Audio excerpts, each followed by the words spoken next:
만물에는 모든 그 고유의 텔로스가 있습니다. 플라톤이 생각한 국가의 텔로스는 바로 정이었죠.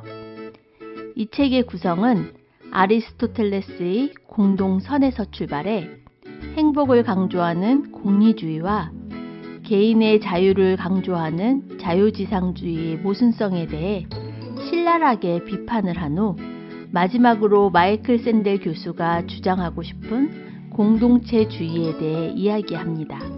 자, 이제 가장 기본이 되는 주요 내용을 한번 살펴볼까요? 정치 철학의 양대 산맥 중 하나인 벤덤의 공리주의, 그리고 누구나 다 알고 있는 바로 그것, 최대 다수의 최대 행복, 효용. 인간이라면 당연히 효용을 극대화하려고 하겠죠? 당신은 열차를 운전하는 기관사예요.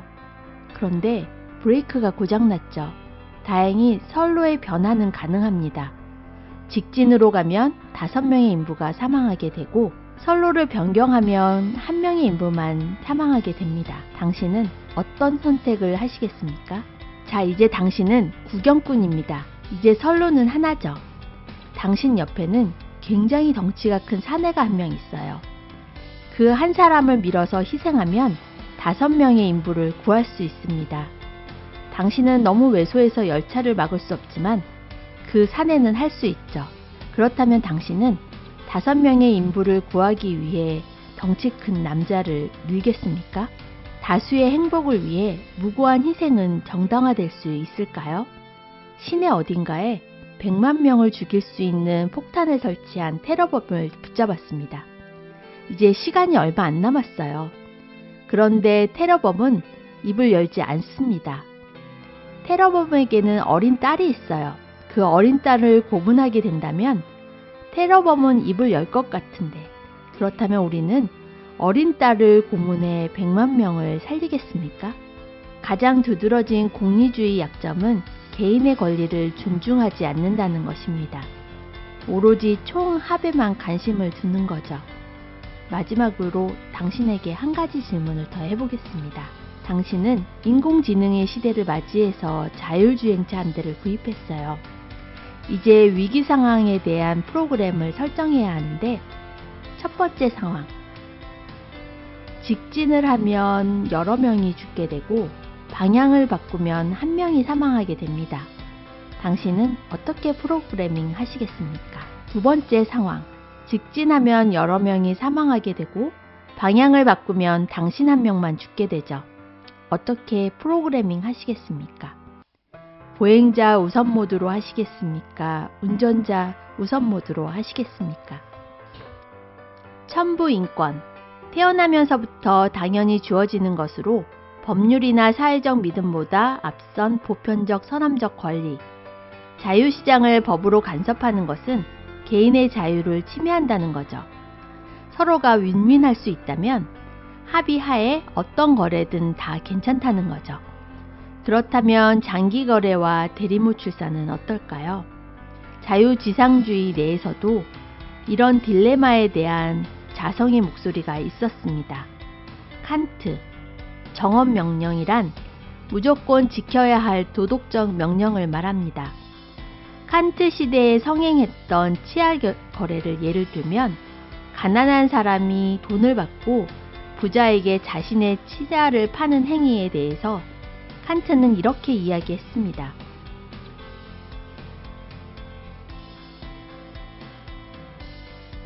한편 존 롤스는 천부 인권은 누구에게나 있지만 타고난 재능은 평등하지 않기 때문에 평등한 기회를 만들어 주어야 정의로운 사회가 된다라고 말했습니다.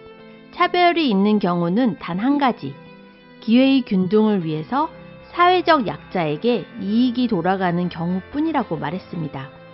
그 차별이 바로 복지죠. 그렇다면 실질적 평등은 어떻게 가능할까요? 존 롤스는 무지의 장막에 대해 이야기하고 있습니다. 무지의 장막.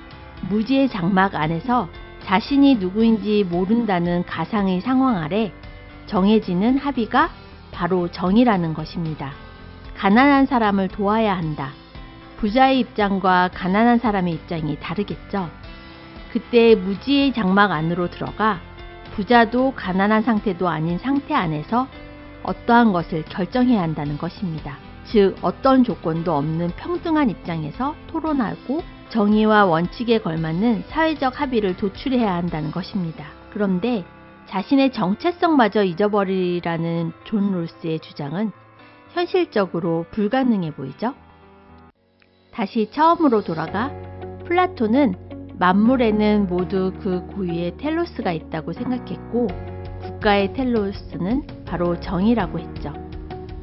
플라톤의 제자 아리스토텔레스는 아주 좋은 소리를 내는 플루트가 있습니다. 그것을 부자에게 팔면 10억을 받을 수 있고 팔지 않으면 연주자에 의해 좋은 소리를 낼 수 있죠. 이럴 경우 우리는 플루트를 팔면 안 됩니다. 왜냐하면 플루트의 목적은 좋은 소리를 내서 연주를 사람들에게 들려주는 것이기 때문이죠. 정의로운 사회는 단순히 공리를 극대화하거나 선택의 자유를 확보하는 것으로만 이룰 수 없다. 좋은 삶의 의미를 함께 고민하고 그 과정에서 생길 수밖에 없는 이견을 기꺼이 수용하는 문화를 만드는 것. 그것이 정의로운 사회다. 사실 이 책은 정의란 무엇인가에 대한 정의가 없습니다. 마이클 샌델 교수 역시 애초에 정의는 없었고 다만 여러 방면의 입장과 서로 다른 가치관이 있을 뿐이라고 말하고 있죠. 즉 시대와 지역, 국가, 개인에 따라 상대적 정의에 따라 선택을 하고 그 정의를 지킴과 동시에 더 좋은 방향으로 이끌어 나가야 한다고 말했습니다. 사실 저는 책이 아닌 유튜브에서 마이클 샌델의 강의로 들었습니다. 실제로 이 책은 하버드 강의록을 책으로 만든 것이기도 했고 한 학기 동안 가르치는 강의록을 제가 책 한 권으로 이해하기는 어렵다는 생각 때문이었죠. 빨리 포기하고 영상으로 보았습니다. 이 책이 저에게 던져준 생각거리는 두 가지였어요. 바로 효용과 매체에 대한 생각이었죠. 이 두 가지에 대한 개인적인 의견은 블로그에 글로 남겨놓겠습니다. 마지막으로 사색인 여러분에게 묻고 싶습니다. 고도로 발전된 자본주의에 살고 있는 여러분, 양극화된 유일한 분단국인 한반도에 살고 있는 여러분에게 정의란 무엇인가요?